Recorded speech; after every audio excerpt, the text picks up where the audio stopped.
आप सब बच्चों को एक सूचना बताया जा रहा है और आज 23 मार्च है ना।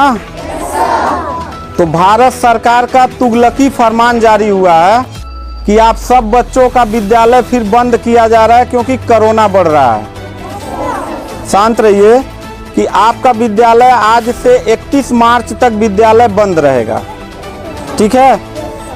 और आप सब लोगों को बताना चाहेंगे कि यही काम पिछले साल भी हुआ था कि एक हफ्ते के लिए लॉकडाउन किया जाएगा जब आपका एनुअल एग्जाम चल रहा था, और तब से लेके पूरा साल जो था वो विद्यालय बंद हो गया, जिससे आपकी पढ़ाई बहुत ज़्यादा नुकसान हुआ।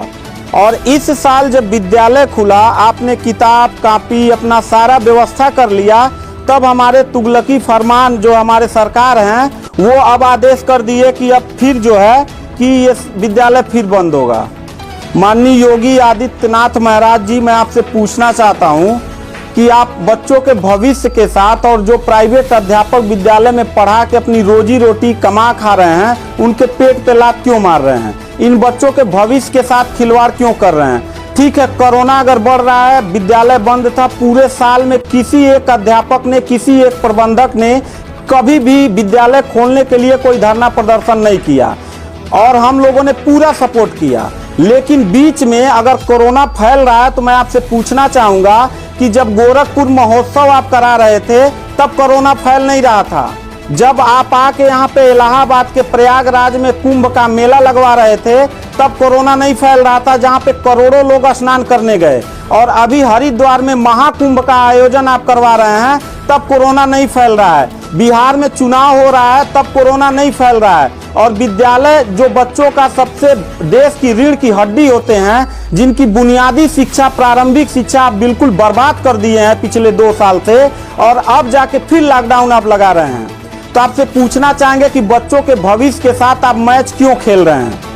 ये जितने भी बच्चे हैं, अगर 1 मार्च आप 1 अप्रैल बोले हैं, 1 अप्रैल तक अगर विद्यालय नहीं खुला तो इन सारे बच्चों को लेके मैं रोड पे बैठ जाऊंगा। ये मैं आपको खुला चैलेंज कर रहा हूं, क्योंकि बात सिर्फ मेरे तक का नहीं है, इन सारे बच्चों का भविष्य है। और इन सारे बच्चों का भविष्य आप लोग अंधकार में डाल रहे हैं। आप लोग खुद नहीं चाहते हैं कि देश का बच्चा पढ़े, पढ़ के कुछ लायक बने। आप लोग अपना जब रैली निकालना रहेगा, चुनाव रहेगा, तो कोरोना आपके पास नहीं रहता है। और जब आपको लगेगा कि आपके विपक्ष में लोग खड़े हो रहे हैं तो आप कोरोना का ड्रामा करा के विद्यालय को सबसे पहले आप बर्बाद कर रहे हैं। आप बताइए, विद्यालय में आप गोरखपुर जिले में 193 लोगों ने अपने विद्यालय की मान्यता निरस्त करा लिया। जानते हैं क्यों? महंत योगी आदित्यनाथ जी, क्योंकि वो लीज पे चलाते थे और उनका भाड़ा हुआ करता था 40,000 45,000 रुपया मंथली हुआ करता था। वो भाड़ा न चुकाने के वजह से, चूंकि मालिक को भाड़ा चाहिए, उन लोगों ने अपनी मान्यता निरस्त करा दिया। और सरकारी जो स्कूल है उनकी हालत तो पहले से मतलब खस्ता हो चुकी है। तो ऐसे कंडीशन में गार्जियन करे तो क्या करे और हम अध्यापक करे तो क्या करें? ये जितने भी 16-17 स्टाफ हैं, इन सब लोगों की रोजी रोटी चलती है इन बच्चों के और इस विद्यालय के संस्था से। आप लोग हमारे पेट पे प्रहार कर रहे हैं, हम लोगों के व्यवसाय से प्रहार कर रहे हैं। अगर आपको लग रहा है कोरोना है, ठीक है, विद्यालय बंद कर दीजिए, तो आप ये भी अपनी नीयत को साफ करिए कि कुंभ का जो मेला महाकुंभ का लगवाने वाले हैं उसको भी कैंसिल कर दीजिए। और जो गोरखपुर महोत्सव और गोरखनाथ का मेला लगवा के आप ड्रामा करवा रहे हैं वो भी बंद करवाइए। यानी आप खुद नियम का पहले फॉलो करिए, हम लोग नियम को फॉलो करने के लिए तैयार हैं।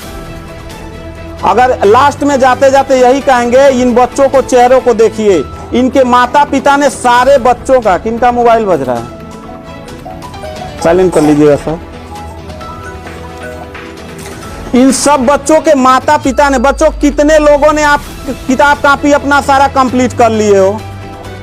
पता है, एक एक बच्चों की किताब कापी 2-2 हजार रुपए की आती है। आप फिर लॉकडाउन लगा दिए, इनकी पूरी पढ़ाई बर्बाद हो गई।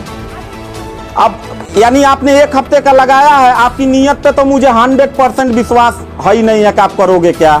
आप पूरे साल पढ़ाई बर्बाद करोगे। हाथ नीचे करिए। अब ये बच्चे करेंगे क्या? किताब लेकिन इनके गार्जियन करेंगे क्या?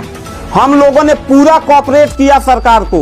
जितना दिन लॉकडाउन लगा था उतना दिन का मैंने पूरे सभी विद्यालय के लोगों ने शुल्क माफ कर दिया, क्योंकि गार्जियन के ऊपर कोई लोड न पड़े। हम लोगों ने टीचरों को पेमेंट नहीं किया, क्योंकि हम लोगों ने जब फीस नहीं लिया तो पेमेंट कहां से करें। हम लोगों ने पूरा सरकार का साथ दिया, जितना हो सकता था सब लोगों ने साथ दिया।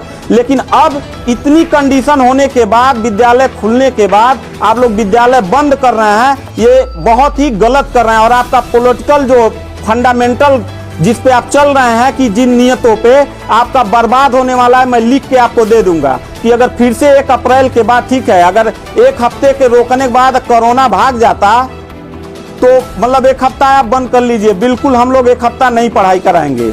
लेकिन अगर फिर साल भर का ड्रामा आपने किया तो निश्चित तौर पे याद रखिएगा कि तानाशाही उतना ही अच्छा लगता है जितना तानाशाह के अंत होने का समय ज्यादा दूर हो, और आपका समय बिल्कुल नजदीक आ गया है। तो मैं उम्मीद करता हूं कि आप ये काम बिल्कुल मत करिएगा। 1 अप्रैल के बाद अगर विद्यालय फिर से आप बढ़ाएंगे तो इन सब चेहरों को देख लीजिए और इनके गार्जियन को लेके, अपने पूरे स्टाफ को लेके जिले से लेके मैं प्रदेश लेवल तक धरने पे बैठूंगा। इस बात को याद रखिएगा, क्योंकि सवाल यहाँ सिर्फ मेरे रोजगार का नहीं है, मेरे जितने सहपाठी और जितने मेरे कर्मचारी लोग हैं और इन बच्चों के पढ़ाई का भविष्य का सवाल है। तो मैं इन बच्चों को लेकर धरने पे बैठ जाऊंगा और जरूरत पड़ा तो असंवैधानिक भी हो जाऊंगा।